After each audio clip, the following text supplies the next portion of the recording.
everybody. Welcome back to the Persistence Outdoors podcast. It's Samuel Allred here. If you've been outdoors this winter, maybe you're hunting or hiking or skiing, you may have reached for your down jacket. And if you don't have a down jacket, you may have found yourself wishing you did. Down is such an incredible, natural, insulating layer, and it makes a great addition to any hunting kit because it's so light and it has that great warmth to weight ratio. With more hunting to do this winter and spring bear season coming up, now may be a good time to think about your insulation layers and consider getting a down jacket. When you start looking at down jackets, though, you find out just how many different specs and numbers are involved, and it can be hard to interpret it all and know really what quality of down you're actually getting and how warm it's actually going to be. So that's what we're going to talk about today. All about down, all the different specs, the fill power, the fill weight, what different factors affect the warmth of a down jacket, all of that. Before we jump into it, as always, if you enjoy the show, please give it a good rating on whatever platform you listen on, whether it's Spotify or Apple Music or Amazon. Those ratings will help the show grow and help get more people outside and into hunting. So with that, let's get down to business. The first thing we want to know when choosing a down jacket or down pants, whatever it is how warm is this jacket going to be? What can I use it for? Do I want a lighter jacket that I can use for some activity or for cool temperatures? Or do I really want a warmer jacket that will keep me warm when I'm not moving? How warm is the down going to be? Well, it's helpful to understand how down keeps you warm. So down traps air, right? It doesn't allow body heat to escape, and it also doesn't let cold air in. The main factor that determines how much air and how much of this barrier down can create is the amount of loft. And that makes sense, right? The more lofty something is, the more air it can trap, the more air it might have inside the structure of whatever is creating the loft. And on the other hand, the more something is compressed, the less air it's going to trap. So that's the main mechanism to keep in mind as we talk about this. All of it comes back to how much loft can the down create in the garment that you're wearing to keep body heat from escaping and to prevent cold air from getting in. So the first key to determining the quality and warmth potential of down is the fill power. And the fill power is indicated by a number. Often you'll see down that says 650 fill or 800 fill. And that is referring to how many cubic inches of loft 1 ounce of down creates. So down is tested. There's a standardized test where 1 ounce of down is put in a calibrated glass cylinder and compressed lightly with a calibrated weight. If you watch a video of this, it's like a beaker that you might have used in high school chemistry class. It's like a big glass beaker, and then it's compressed down with this cylindrical weight, sort of like a plate. Once the weight is added on top of the down, they leave it for a minute to let it compress, and then they measure the volume of the down once the weight has stopped moving. 1 ounce of down with a higher fill power is going to loft more than down with a lower fill power, with lower quality down. So using this test, 1 ounce of 800 fill power down is going to take up the volume of 800 cubic inches. On the other hand, 1 ounce of 650 fill power down is going to take up the volume of 650 cubic inches. Now, because that 800 fill power down is more lofty, it has more warmth potential per ounce than that 650 fill power down. So if you wanted to use the least amount of insulation possible, the least matter or weight, but still stay warm, you would use a higher fill power down. And that's part of why you can have these incredibly warm down sweaters and down jackets that weigh less than a pound. This is good news for hunters, right? Because when we are carrying everything in our backpack, we want the least amount of excess weight possible, especially if we're going to pack out an animal. It's nice to keep your initial pack weight as low as possible. One thing that I should mention here before I forget is that the standardized test in the US and the standardized test in Europe yield slightly different results. I believe the weight and the cylinder in Europe are a slightly different size than what's used in the US. So if you're buying a down jacket from a European manufacturer, you can actually add about 50 fill power to their fill power estimate to get the US equivalent for higher fill power down. I think it's anything above 500 or 600 fill power. Anything below that comes out about the same. But if you're trying to compare, say, an 800 fill power down from a European manufacturer, that would actually compare with an 850 fill power down jacket from an American manufacturer. So just another little thing to make this more confusing, but I think it's helpful to know.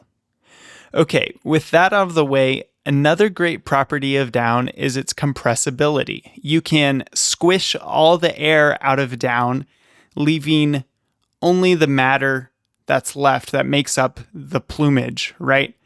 You can squish all of that air out and have a much more compressed package for your down jacket or your pants or whatever. And then when you pull them out of your compression sack, it will loft back up again. It won't do this forever. Eventually it will start to break down and lose its loft, but it is one of the reasons why down is such an incredible material. Now, higher fill power down is going to compress further in relation to its lofted size than lower fill power down. Hypothetically, 1 ounce of down in a lower fill power and 1 ounce of down in a higher fill power will compress down to the same size. Because if you think about it, it is 1 ounce of matter. It's 1 ounce of material. So once you push all that air out of it, all you have left is the matter of the plumage. Now, it probably doesn't work quite that way in real life, just because you could have more springy feathers or less springy feathers. And even when you're compressing it very hard, you're not getting all of the air out.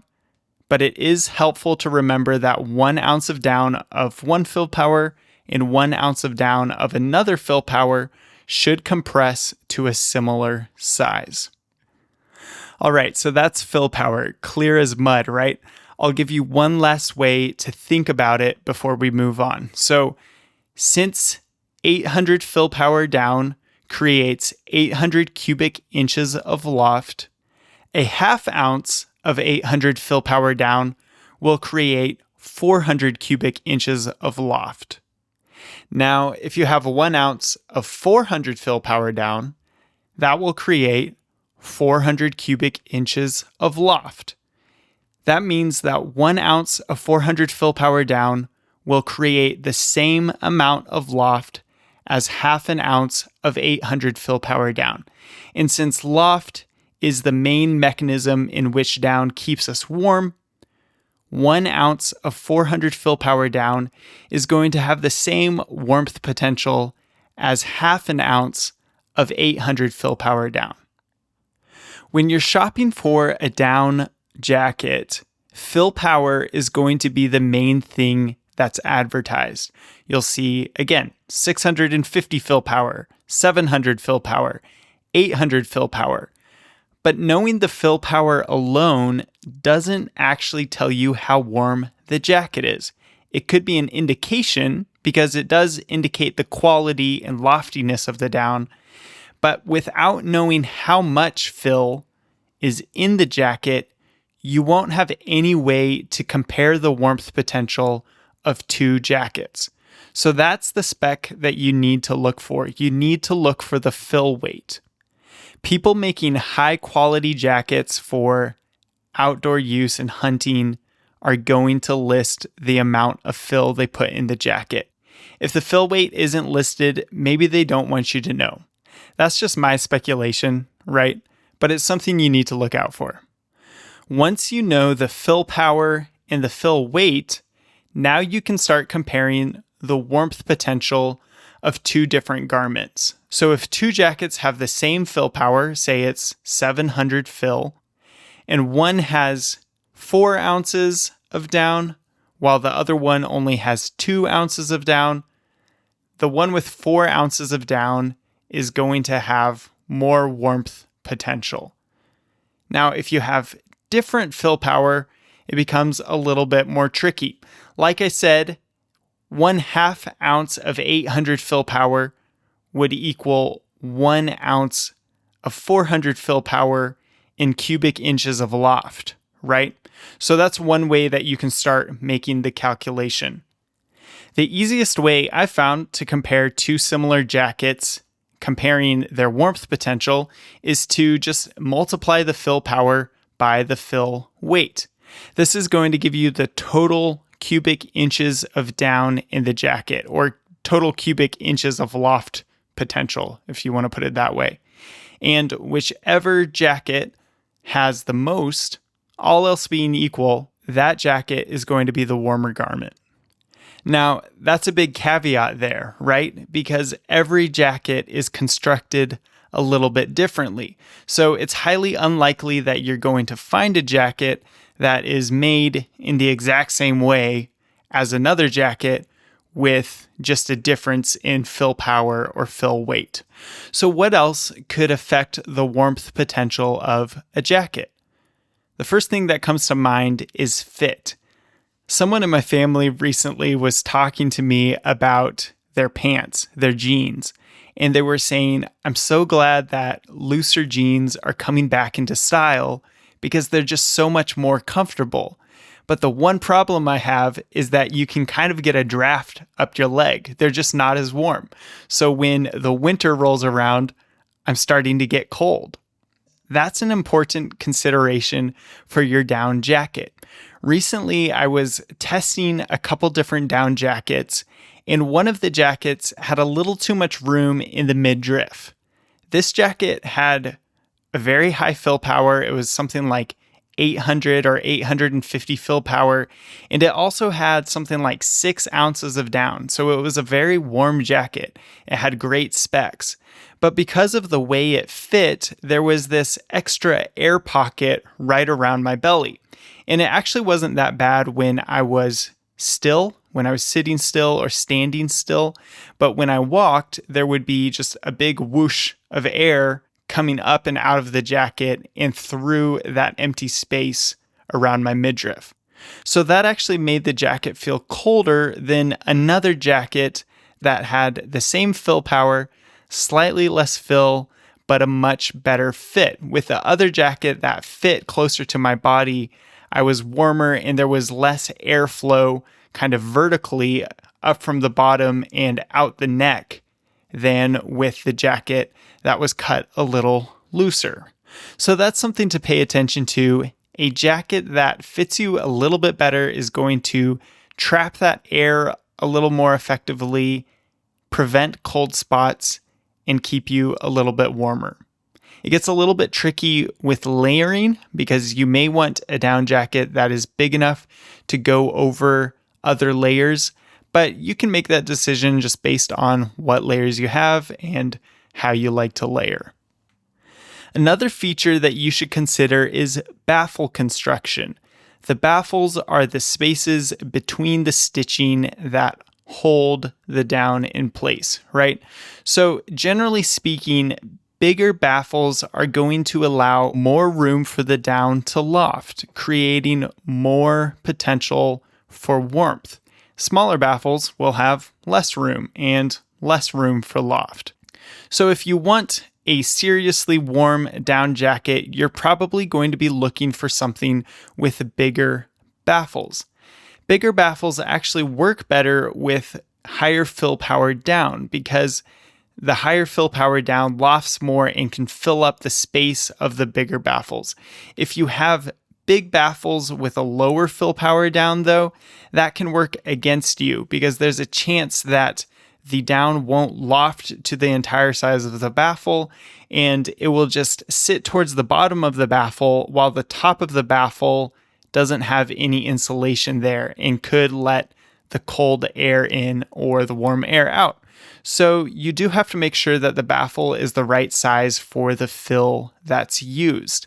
With lower fill powers, smaller baffles can actually be better because it holds the down in place evenly throughout the jacket.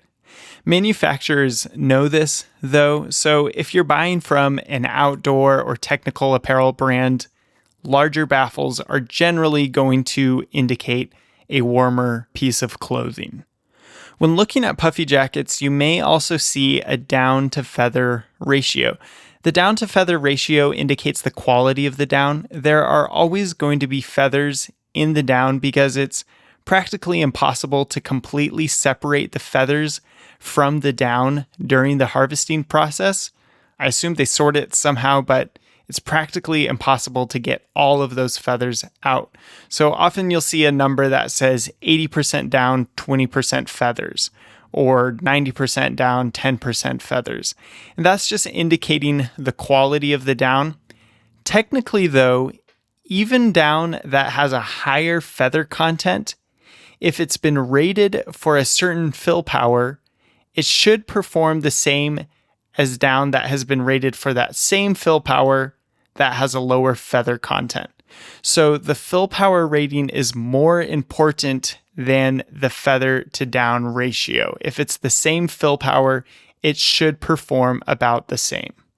That said, most high quality jackets are going to be at least 80% down, if not more. One last thing that I was interested in is the difference between duck and goose down. Goose down is generally considered to be a higher quality product, and I was curious why that was. It turns out that since geese are bigger birds, they are capable of producing bigger down feathers, and the bigger down feathers are what's needed to create those higher fill powers, whereas ducks can't produce those bigger feathers.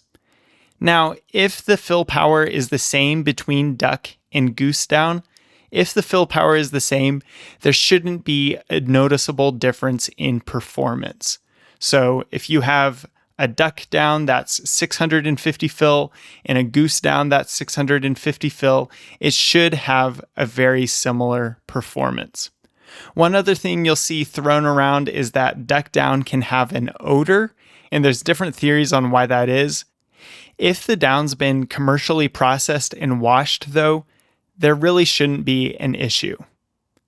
So those are some different features that will help you compare two down jackets or two pairs of down pants and kind of get an idea of what's going to work best for you. Let's talk about shell materials for a moment. The shell material is going to affect the breathability of the down, and it could also affect the water resistance of the down. Another thing to think about is when you are wearing it, how durable that shell is. Oftentimes, these puffy jackets are designed to be super light, so they will have a very thin shell material. And by shell material, I just mean the outer layer of the down jacket. So they'll have a very thin shell material, and it could be susceptible to tearing if you're walking through brush or using it aggressively.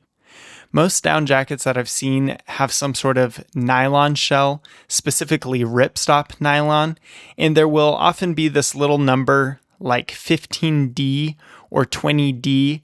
That stands for denier, and denier is just the weight or thickness of the fabric. A fabric with a higher number for that denier is going to be thicker and therefore more rugged, just depending on the materials used. Modern materials are pretty incredible, and even with my Eddie Bauer down jacket, which is from a pretty consumer-friendly mid-range brand, right? I haven't really had problems with it ripping or tearing, and it doesn't even claim to be a ripstop nylon.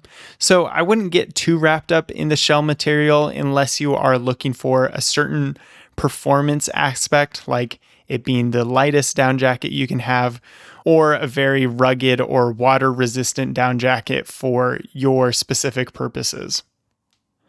All right, so now we've discussed how to look at the specs of a down garment and kind of compare it to other down clothing out there to get an idea of its warmth potential and be able to determine what is going to serve you best in the field. Let's talk about some advantages and disadvantages of down in general, and we'll talk a little bit about how down compares to synthetic clothing. So some of the advantages of down, like we've talked about, are compressibility and its very high warmth to weight ratio. I also like that down is a natural product. It's something that comes from ducks and birds, and so it is a renewable resource in that sense. There are some disadvantages to down, though. One is that if down gets wet, it will lose its insulating properties and it won't loft and keep you warm. So you have to be careful when you're using down not to get it wet. There is a modern solution to that problem. Now manufacturers are coating down with durable water repellents, DWR. So sometimes you'll see that down is advertised as a waterproof down. I'm not sure how much I believe it. I really haven't tested it myself because I'm in the mindset of keeping my down dry. But it is nice to know that you could get down that is water repellent and gives you a little bit more flexibility even in wet weather. Down garments can also be a little bit more fragile just because of the nature of their lightweight construction. Now, like I said, modern materials are pretty good, and I don't feel like I need to baby my down jackets, but they're never going to match the durability of other jackets with heavier shell materials. Another disadvantage of down is that it's not very breathable. It does a great job of trapping that air and not letting air through that layer of lofty down, but it also doesn't allow moisture to move through that freely either. So you may have noticed if you're wearing down and you start to move, you get sweaty very quickly. So down isn't ideal for activity. It's really better when you're trying to move slowly or be still and conserve your heat.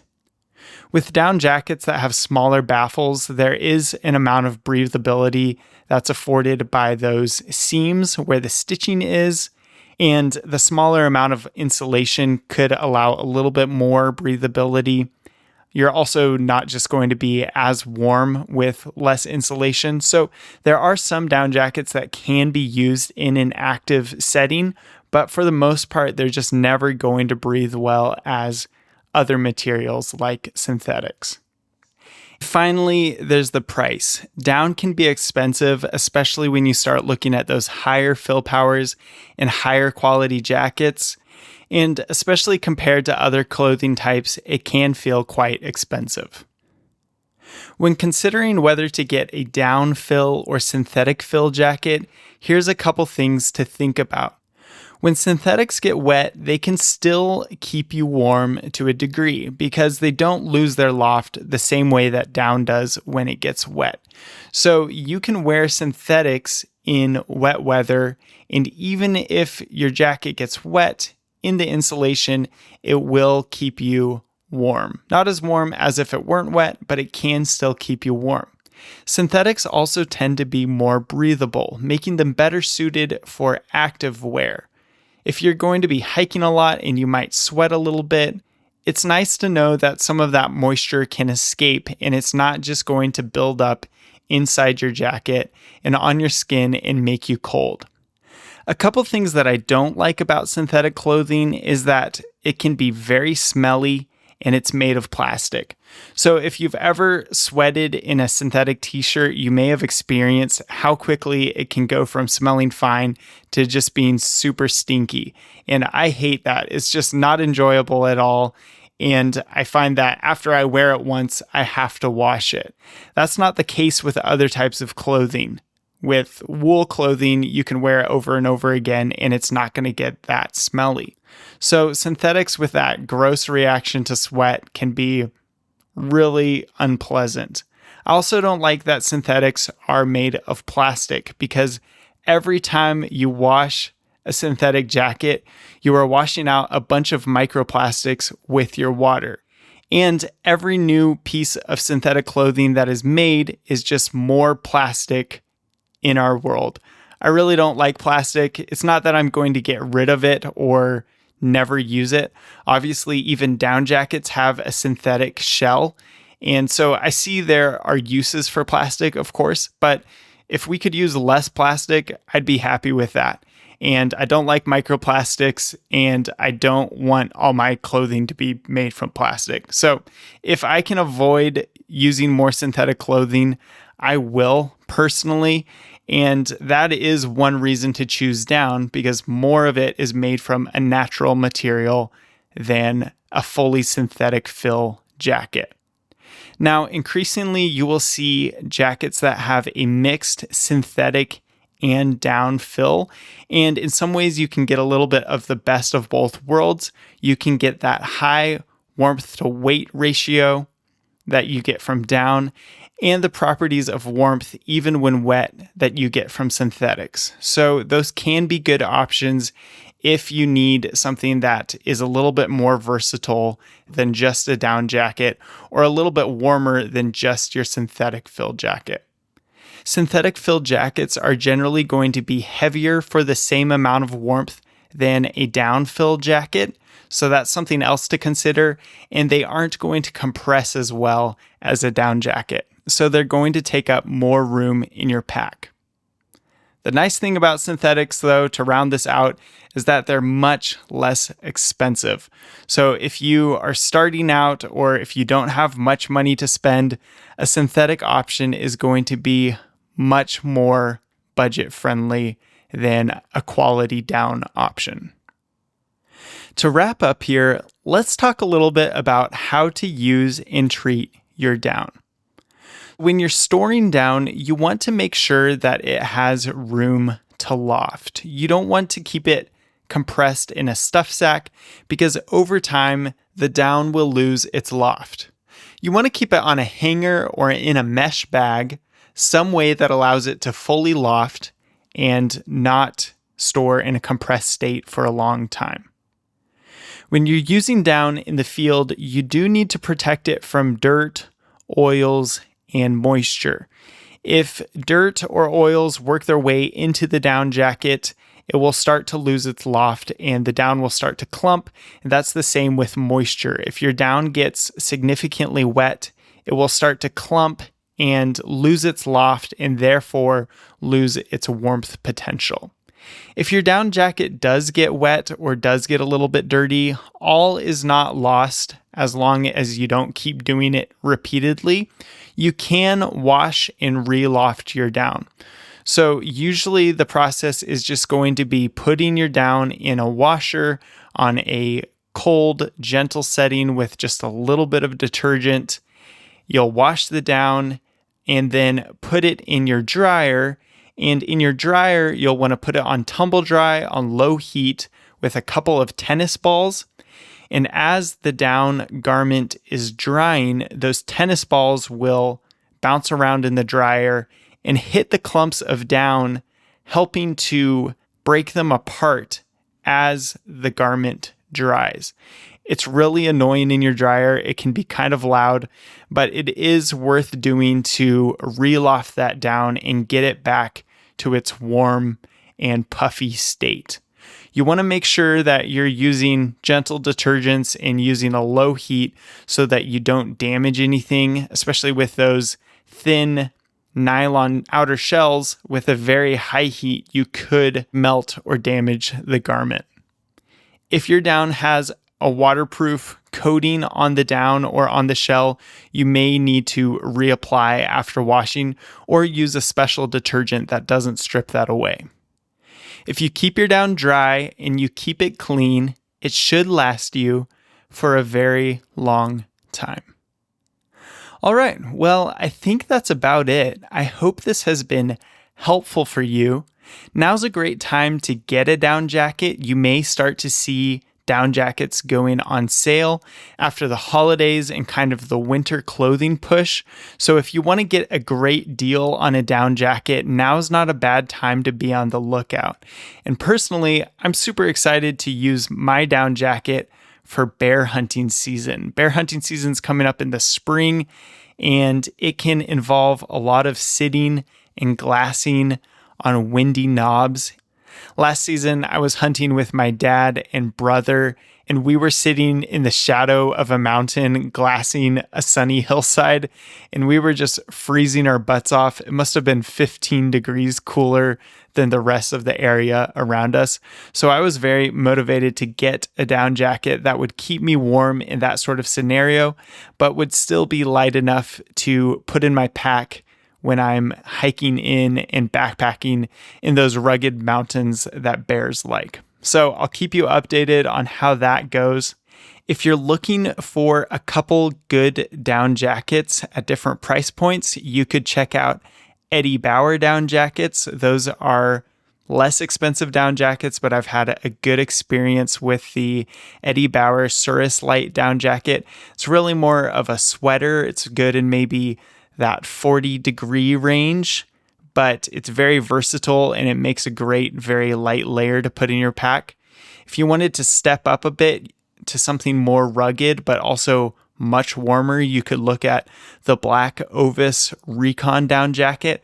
I was testing this down jacket and it's built very ruggedly. It has great specs and it's not too expensive, especially compared to other down jackets with the same amount of fill. The down jacket that I settled on, looking forward to bear season and also to finish out the winter, is a Rab Electron Pro down jacket.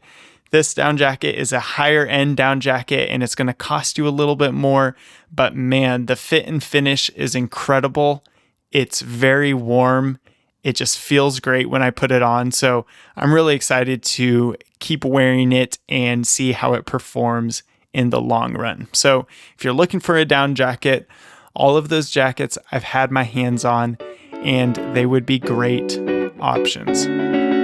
With that, I think I'll wrap it up. So stay warm and I'll catch you next week.